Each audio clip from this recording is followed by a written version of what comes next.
The shadows in the corner of the room shifted just slightly. Everyone else was too busy with their champagne and self-importance to notice, but Maria did. Maria always noticed the things others missed.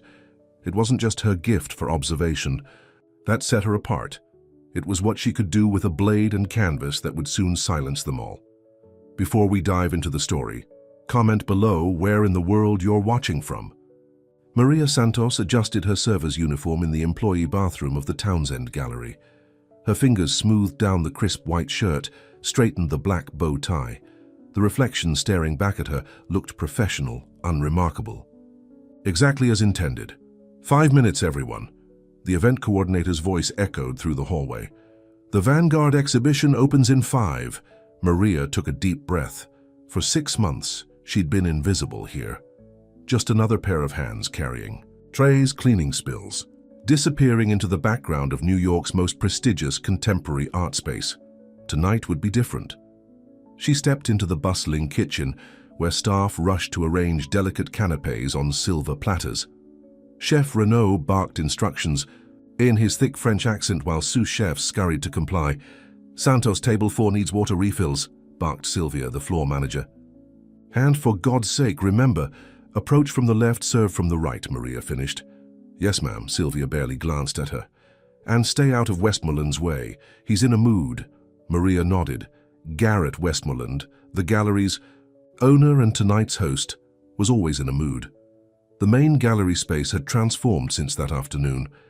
Now it glowed with ambient lighting, highlighting the stark white walls where paintings worth millions hung like silent judges. Crystal chandeliers threw prisms across the marble floor, where New York's elite gathered in their finery. Maria slipped through the crowd with practiced ease. She'd perfected the art of invisibility, a skill that had served her well since childhood, growing up in a house where being noticed often meant being hurt. "Another champagne, sir?" she asked a silver-haired man in a tuxedo. He took the glass without looking at her. "The lighting in here is atrocious," he complained to his companion. "How am I supposed to appreciate Masterson's brushwork?" "It's deliberate," his companion replied. "Creates mystery." Maria moved on, her eyes momentarily lingering on the Masterson piece. The brushwork was indeed exceptional, but the composition lacked energy. She'd have positioned the focal point differently. "Ladies and gentlemen," a resonant voice cut through the murmur of conversations. Garrett Westmoreland stood at the center of the room, immaculate in his tailored suit, dark hair artfully styled. At 45, he remained one of the most influential figures in the art world. "Welcome to the Vanguard exhibition," he continued. "Tonight, we celebrate the cutting edge of artistic expression, the voices defining our cultural moment." Maria filled water glasses as she listened. Westmoreland moved with the confidence of someone who had never questioned his place in the world. She'd studied him these past months, his mannerisms, his preferences, his ruthlessness thinly veiled by charm. "The artists featured tonight represent the future," Westmoreland continued. "Their work challenges conventions, provokes thought, and above all matters." The guests applauded enthusiastically.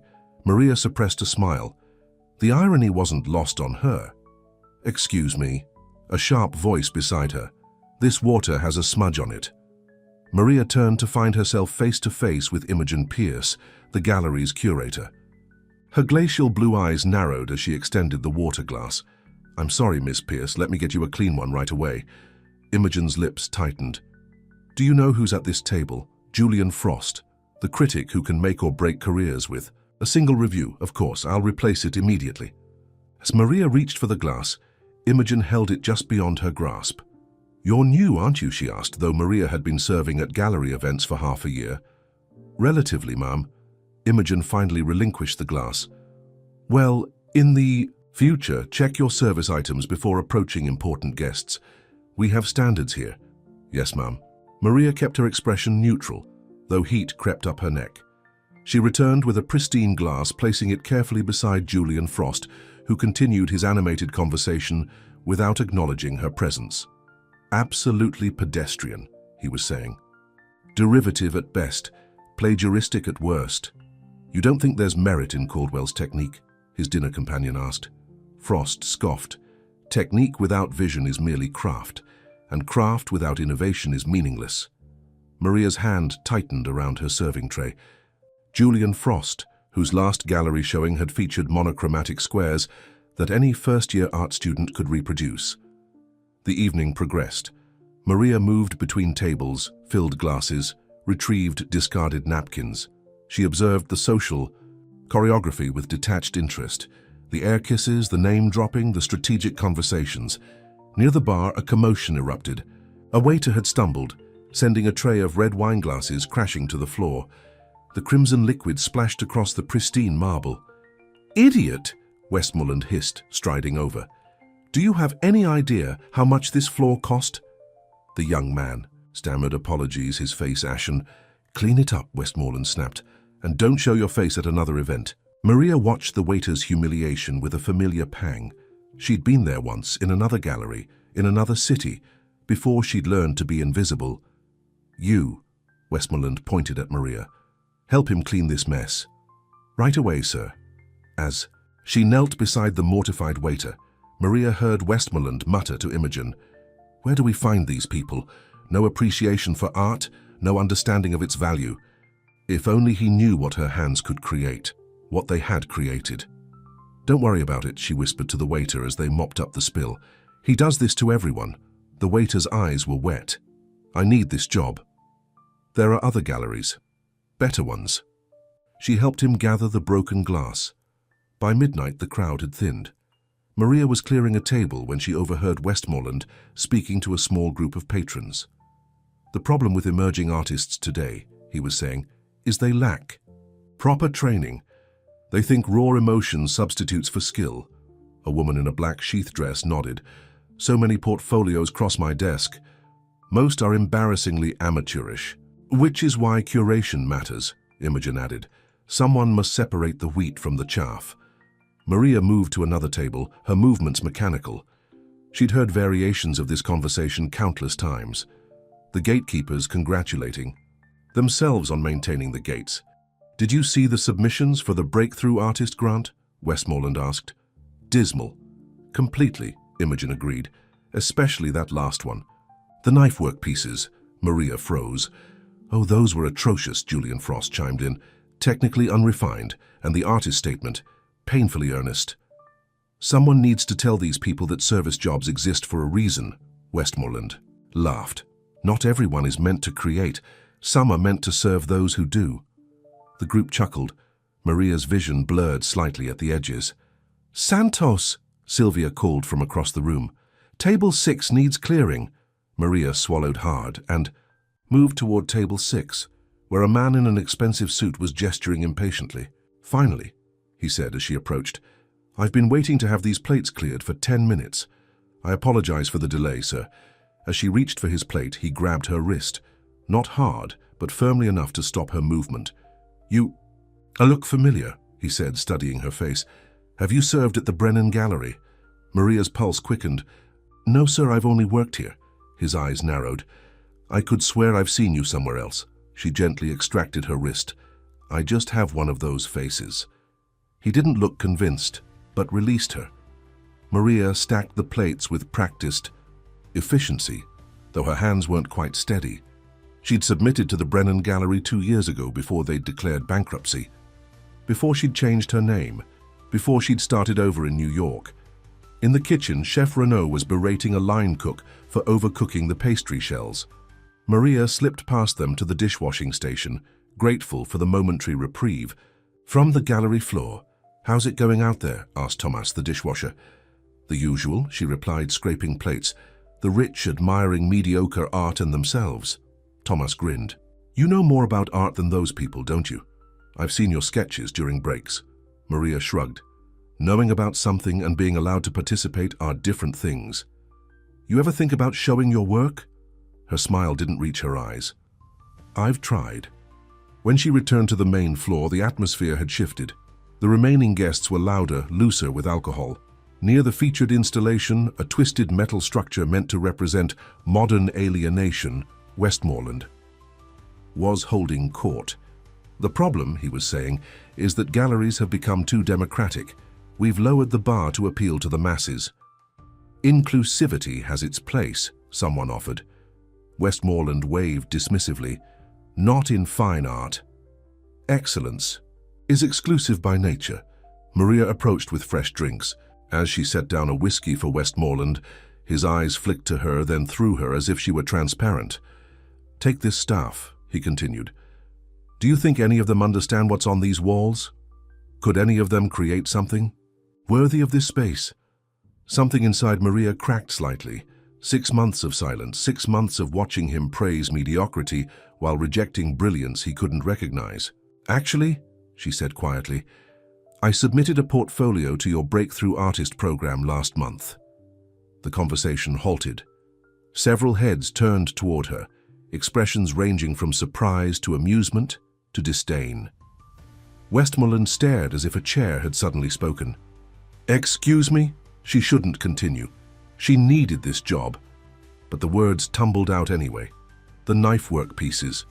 You were discussing them earlier. Imogen's eyes widened in recognition. Frost let out a sharp laugh. Well, Westmoreland recovered, his smile condescending. How enterprising of you. I thought the concept had merit, Maria continued, her voice steady despite her racing heart. Westmoreland exchanged glances with his companions. Merit is subjective, isn't it? But technique is not. And yours, I'm afraid, is undeveloped. Heat flooded Maria's face. Your edges lacked precision, Imogen added, not unkindly. And your compositions were conventional. Perhaps, with more training, Westmoreland suggested, or perhaps some people's talents lie elsewhere. The catering industry, for instance. Laughter rippled through the group. Maria stood perfectly still, the serving tray a shield against her chest. Thank you for the feedback, she managed finally. More champagne, anyone? She retreated to the kitchen, face burning. Sylvia intercepted her at the door. What was that about, she demanded. Nothing, a misunderstanding, Sylvia's eyes narrowed. Keep your personal business out of my event, understood? If I get complaints, you won't, Maria assured her. I just need a minute. In the staff bathroom, Maria splashed cold water on her face. Her reflection showed bright spots of color on her cheekbones, eyes too shiny, stupid. What had she been thinking? She'd spent months being invisible, and in one impulsive moment, she'd jeopardized everything. The door swung open. Imogen Pierce entered, her expression unreadable. You're the knife artist, she said. It wasn't a question. Maria straightened. Yes. Imogen crossed her arms. Why are you working here? I need to eat. Pay rent. The usual reasons. That's not what I meant, Imogen studied her. Why serve at the gallery that rejected you? There are dozens of catering companies in New York. Maria met her gaze. I wanted to understand what you look for.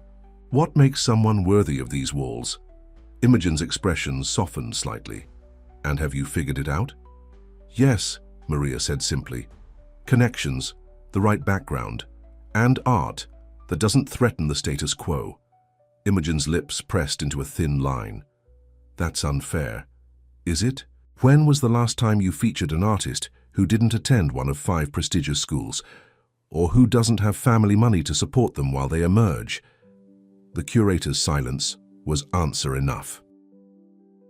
Your work showed promise, Imogen said finally, but it was raw, unrefined. So is truth sometimes. A knock at the door interrupted them. Sylvia's voice came through. Santos, the dessert service is starting. Now, Imogen stepped aside. You should submit again next year after more development. Maria straightened her uniform. I won't be submitting to this gallery again, Ms. Pierce. The remainder of the evening passed. In a blur. Maria served chocolate medallions and espresso with mechanical precision, avoiding Westmoreland's group entirely. When Sylvia assigned her to their section, she swapped with another server. By 2 a.m., only the most dedicated art patrons remained, along with Westmoreland, Imogen, and Frost, now clustered near the bar. Innovative use of negative space, Frost was saying, gesturing toward a minimalist canvas. Maria cleared glasses nearby, her back to them. I'm thinking of hosting a demonstration next month, Westmoreland said. Have Caldwell create something? Liv, the clientele loves a show. Speaking of shows, Frost interjected, did you hear about the underground exhibition happening in Brooklyn? Some warehouse space, very exclusive. Maria's ears perked up. Underground exhibitions are usually underground for a reason, Westmoreland scoffed. Subpar work that couldn't make it into legitimate spaces. Not this one, Frost countered. I've heard whispers. Someone new working with unconventional materials, knives and canvas apparently. Maria nearly dropped the glasses she was collecting. Knives and canvas, Imogen repeated. Like the submission we rejected? Possibly, Frost said. Though from what I hear, this work is extraordinary. Three-dimensional. The artist carves directly into treated canvas, creating depth that photographs can't capture. Westmoreland frowned. Who's the artist? That's part of the intrigue. Anonymous. Invitations are scarce and don't name the creator, just the carver. Maria wiped down the bar, her movements deliberately slow. Gimmicky, Westmoreland declared. These mystery artists always disappoint in the light of day. Frost shrugged. Perhaps, but I managed to secure an invitation for next week. I'm curious. Bring photos, Imogen said. If it's worthwhile, maybe we can reach out. Maria finally turned away, a small smile playing at her lips. She'd spent 6 months studying them. Their tastes, their prejudices, their predictability. Now they would come to her on her terms. The night of the underground exhibition arrived, with a light October rain. The warehouse in Bushwick looked abandoned from the outside, brick walls, boarded windows, nothing to indicate the transformation within. A line had formed despite the weather.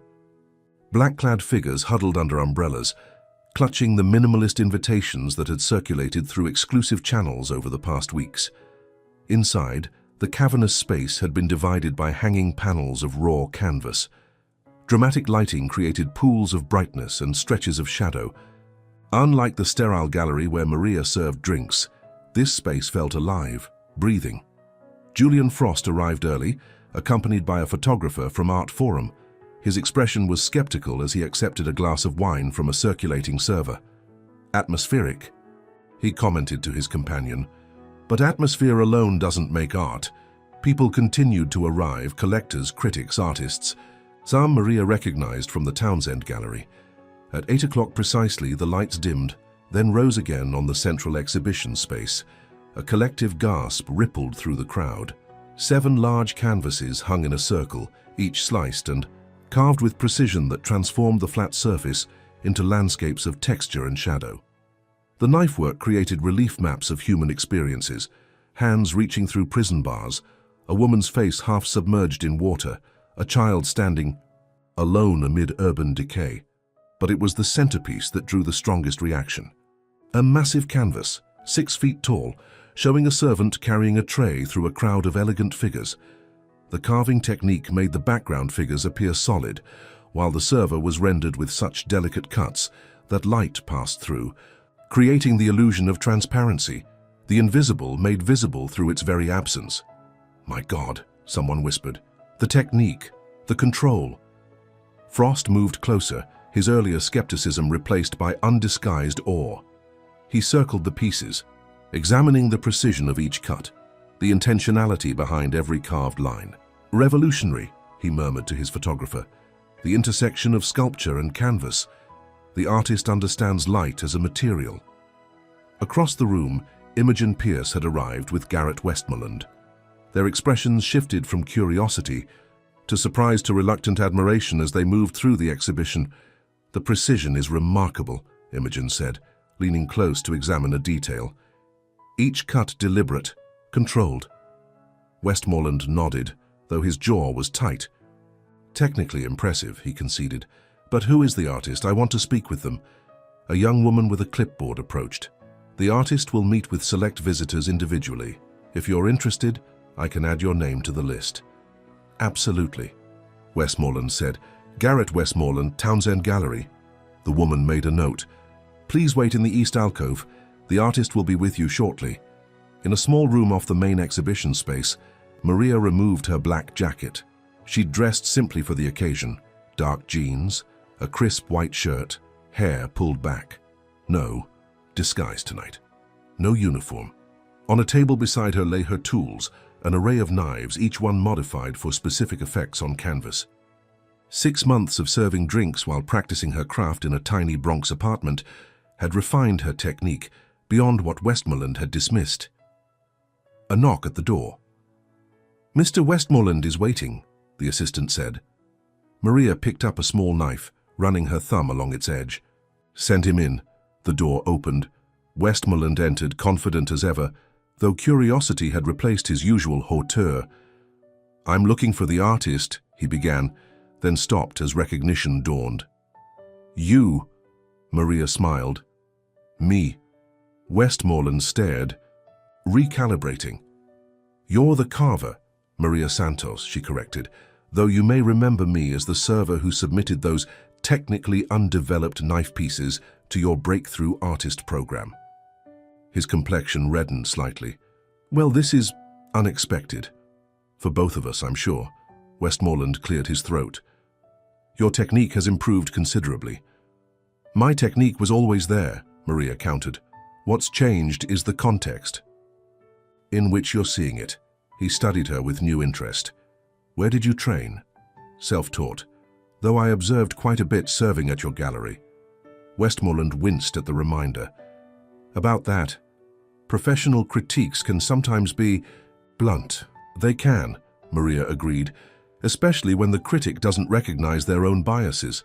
He straightened businessman once more. "The work out there is exceptional.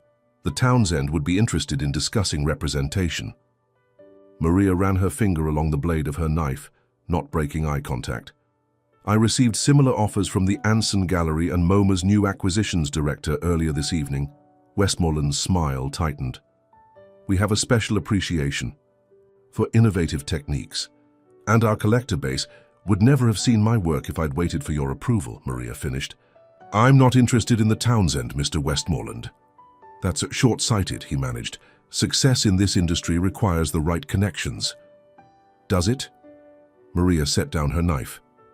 "Or does it require recognizing that talent doesn't only exist in privileged spaces? That someone carrying your champagne might create work more meaningful than what hangs on your walls?" Westmoreland's expression hardened. "You've made your point, but this industry has a long memory.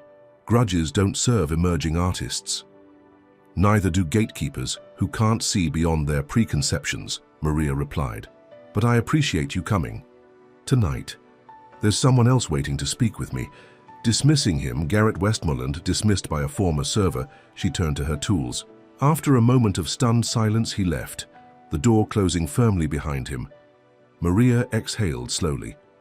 Her hands trembled slightly with the aftermath of confrontation. But there was satisfaction too. Not just in Westmoreland's recognition, but in the truth finally spoken aloud. The assistant appeared in the doorway.